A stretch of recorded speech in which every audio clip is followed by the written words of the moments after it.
ভাইজান জমিন কোনটা? ভাই এই যে বাসাটা দেখতেছেন না ভাই, এটা ভাই কত দাম লাগবে কোন?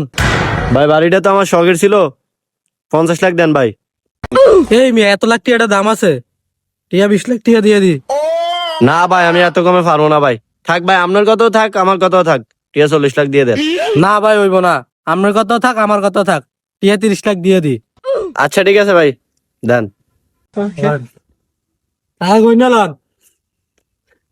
ভাইজান জমি রেজিস্ট্রি করবেন কার নামে?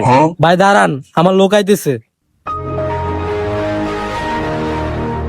ভাই জমিন কোনটা? ও এই যে এটা। ভাই কত দিতাম কোন? ভাই আপনি আমার পরিচিত লোক, বেশি দাম চামুন আপনার তন, টিয়া 70 লাখ দিয়ে দিয়েন। ভাই 70 লাখ মতো লাখ বুঝি না, ঠিক আছে 40 লাখ দিমু, দিলে দেন না দিলে নাই জায়গা। আরে মিয়া, এইবারে আপনি 45 লাখ দিয়া কেন, জমিন সহ বাড়ি সহ। আচ্ছা আপনার কত থাক আমার কত থাক, লাস্ট 50 লাখ টাকা দিবেন। আচ্ছা ঠিক আছে। ভাই ধরেন কে গণ্য লোন। আচ্ছা ঠিক আছে, সন্ধ্যাবেলা আয়েন, রেজিস্ট্রি করে দিব মানে।